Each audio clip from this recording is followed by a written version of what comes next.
Los años no solo pasan, arrasan. Se llevan objetos, rutinas, sonidos, gestos y formas de relacionarnos que parecían normales, eternas, inevitables. El mundo no cambió de golpe, lo hizo lentamente, sin avisar, hasta que un día miramos atrás y nos dimos cuenta de que ya no vivíamos igual. Muchas cosas que formaron parte esencial de nuestra vida cotidiana desaparecieron sin ceremonias, sin despedidas. Hoy no existen, pero marcaron una época completa. Estas son 5 cosas del siglo pasado que no solo ya no existen, sino que definieron una forma de vivir que no volverá. El cibercafé. Antes de que el Internet fuera permanente, antes de que el teléfono estuviera siempre en el bolsillo, conectarse era un evento. No era automático ni garantizado. A finales de los años 90 y principios de los 2000, muchas casas tenían computadora, pero no conexión. El Internet todavía era lento, caro y, para muchos padres, peligroso o innecesario. Ahí es donde apareció el cibercafé, un espacio híbrido entre negocio, refugio y punto de encuentro generacional. Entrar a un cibercafé era sumergirse en un ecosistema propio. El sonido constante de los teclados, los ventiladores de las computadoras luchando por no sobrecalentarse, el pitido del inicio de sesión, las notificaciones de los programas de chat. Las pantallas brillaban con fondos coloridos, iconos enormes y ventanas emergentes por todos lados. No había silencio, había vida. El tiempo se compraba por bloques, media hora, 1 hora, 2 horas. Cada minuto contaba. La presión del reloj hacía que todo se viviera con intensidad. Ahí se aprendía a usar el correo electrónico, a chatear, a buscar información, a descargar música, a subir fotos pixeladas, a crear perfiles en plataformas que hoy ya nadie recuerda. Para muchos fue la primera vez hablando con alguien que vivía a miles de kilómetros. El cibercafé era democrático y caótico. En una computadora alguien redactaba un trabajo escolar con nervios, en otra, un adulto imprimía su currículum, en la siguiente, un adolescente gritaba furioso por perder una partida online. El dueño del lugar era técnico, árbitro y psicólogo. Bajaba música, grababa CDs, arreglaba computadoras, controlaba que nadie se pasara del tiempo y a veces hacía la vista gorda. Más que Internet, el cibercafé nos dio comunidad digital antes de que existiera el concepto. Las disquerías físicas. Escuchar música no siempre fue instantáneo. Hubo un tiempo en el que conseguir un disco era una experiencia completa, casi ceremonial. No bastaba con querer escuchar algo, había que ir a buscarlo. Caminar hasta la disquería, entrar, mirar, tocar, comparar, dudar. Cada local tenía personalidad propia, y cada visita era distinta. Las disquerías pequeñas eran templos casi secretos. Atendidas por dueños apasionados, muchas veces serios, casi intimidantes. Pero cuando demostrabas que sabías de música, todo cambiaba. Te recomendaban bandas, te hablaban de lanzamientos, te mostraban rarezas escondidas bajo el mostrador. Las disquerías grandes eran otro mundo. Pasillos interminables, secciones por género, pósters gigantes, novedades destacadas. Ahí descubrías música que jamás habías escuchado. Revisar bateas era un acto casi meditativo. Leer contratapas, mirar créditos, comparar portadas. La música se exploraba con paciencia. Comprar un disco implicaba compromiso. No era barato, así que lo escuchabas una y otra vez. Aprendías a amar canciones que al principio no entendías. El disco se volvía parte de tu identidad. Hoy la música es infinita, inmediata y desechable. Antes, cada álbum tenía peso, valor y memoria. El videoclub. Ver una película no era apretar play. Era salir de casa, caminar hasta el videoclub y enfrentarte a una decisión importante. Cada elección importaba porque no había marcha atrás. Una mala película significaba un fin de semana arruinado. Los videoclubes de barrio eran espacios íntimos. El dueño te conocía, sabía que te gustaba y que no.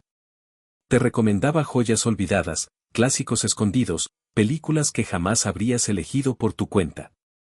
Si no había plata, a veces fiaba. Si devolvías tarde, te miraba mal. Era una relación casi familiar. Las grandes cadenas transformaron todo en espectáculo. Alfombras, luces, promociones, cientos de copias de la misma película. Snacks importados, videojuegos, estrenos asegurados. Entrar ahí era sentir que estabas dentro de una película. Pero incluso con todo ese lujo, el ritual seguía siendo el mismo: elegir, llevar, ver, devolver. Con el streaming, todo eso desapareció. Ya no hay búsqueda ni espera. El Video Club no solo cerró como negocio, murió una forma de consumir historias. El teléfono fijo y la guía telefónica. Hubo un tiempo en el que el teléfono no era personal, no era portátil y mucho menos privado. Era un objeto central del hogar, casi sagrado, colocado estratégicamente en la sala, el comedor o el pasillo, con un cable largo y enroscado que siempre parecía demasiado corto cuando más lo necesitabas. El teléfono fijo no te pertenecía solo a vos, pertenecía a la casa entera. Cuando sonaba, no sabías quién llamaba. No había identificador, no había foto, no había aviso previo. El timbre del teléfono generaba una mezcla de expectativa y tensión. Cualquiera podía atender y cualquiera podía escuchar. Las conversaciones importantes se hacían en voz baja, caminando en círculos, estirando el cable hasta donde alcanzara, esperando que nadie más se acercara demasiado.